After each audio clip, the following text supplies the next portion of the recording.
तब तक वापस नहीं जाएंगे, हम यहीं बैठेंगे साइड में। हमारा प्रोटेस्ट जारी रहेगा जब तक हमें इंसाफ नहीं मिले। गरीबों के साथ भी इंसाफ होता होगा, तो हमारे साथ कुछ इंसाफ नहीं हुआ आज तक। नहीं अच्छा कुछ इसमें रिस्पांस आया तो हम बैठेंगे फिर रोड में, हम नहीं उठेंगे जब तक फिर हमारी लाशें ही उठेंगी।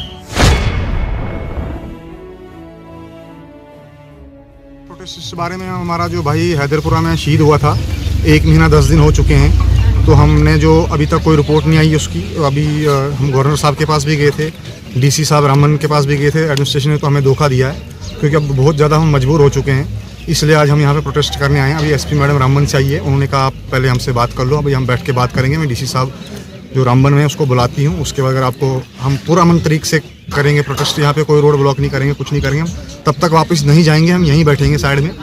हमारा प्रोटेस्ट जारी रहेगा जब तक हमें इंसाफ नहीं मिलेगा। अभी तक हमें कोई इंसाफ नहीं मिला। गवर्नर साहब ने 3 दिन का टाइम दिया था, 20 दिन फालतू हो चुके हैं, कोई रिपोर्ट नहीं, कुछ नहीं अभी तक। अभी बिल्कुल वो कोई मिलिटेंट नहीं था जी। अगर उनके पास वो इस किस्म की कोई बात होती तो वो उसी टाइम न्यूज़ में देते, या न्यूज़ में तो उन्होंने बोला हाइब्रिड मिलिटेंट था, उसके बाद बोला ये जी पता नहीं कौन कौन सा मिलिटेंट है। अभी तक कोई ऐसा उनके पास प्रूफ नहीं है कि वो मिलिटेंट है। 2 डेड बॉडी दी गई, हमारी डेड बॉडी अभी तक नहीं दी, क्योंकि हमने यहाँ पर पुलिस ने हमारे साथ दिया। हमने अभी तक लाइन ऑर्डर फॉलो किए। हमने ये चाहा कि कभी हमारे यहाँ कोई हालात ख़राब ना हो, पर अब हम बहुत ज़्यादा मजबूर हो चुके हैं, इसलिए हम यहाँ पे आए हैं संगलदान में प्रोटेस्ट करने के लिए। हम प्रोटेस्ट करेंगे तब तक हम यहाँ से वापस नहीं जाएंगे, चाहे हमें मरना पड़े यहीं। डिमांड ये है कि हमारे साथ एक तो इंसाफ मिलना चाहिए और इसकी जुडिशल इंक्वायरी होनी चाहिए।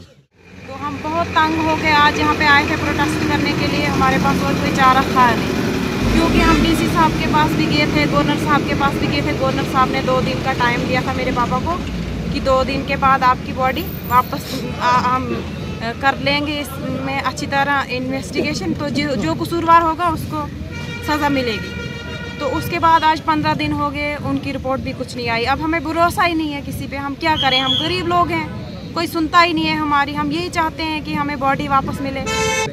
सर क्या करेंगे? हम यही करेंगे, बैठेंगे रोड में पूरी फैमिली। हम भी मरना चाहते हैं, हम नहीं जीना चाहते हैं। ये एहतजाज कब तक जारी रहेगा? ये एहतजाज जब तक हमें डेड बॉडी वापस नहीं मिलेगी, ये एहतजाज तब तक जारी रहेगा। क्या गरीबों के साथ भी इंसाफ होता होगा, तो हमारे साथ कुछ इंसाफ नहीं हुआ आज तक।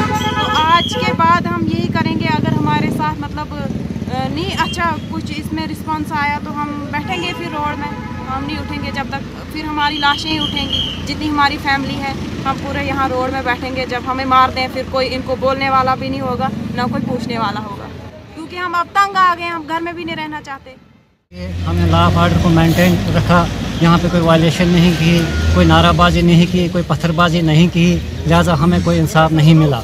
लिहाजा आज हम यहाँ पे इसलिए आए कि हमें इंसाफ मिलना चाहिए, कि हमें जो है आमिर साहब की डेड बॉडी वापस दी जाए, जैसे कि अल्ताफ़ भट्ट साहब की डेड बॉडी को वापस किया गया और मदसर गुल साहब की डेड बॉडी को वापस लिया गया। शायद हमें लग रहा है कि ये फार फलांग एरिया है, पहाड़ी इलाका है, यहाँ हम ना प्रोटेस्ट कर सकते हैं। जब भी हम तैयारी करते हैं तो यहाँ दफ़ा 144 को लागू किया जाता है, और आज भी यहाँ दफ़ा 144 जो है लगा हुआ है। लिहाजा हमें हर तरह से अंधेरा नज़र आ रहा है, कोई इंसाफ नहीं मिल रहा है, जिसकी वजह से हम यहाँ आ जाए हैं। तो हमें गवर्नमेंट इंतज़ामिया से हम यही इल्तिजा करते हैं कि हमें जो है डेड बॉडी वापस दी जाए और जुडिशल इंक्वायरी होनी चाहिए।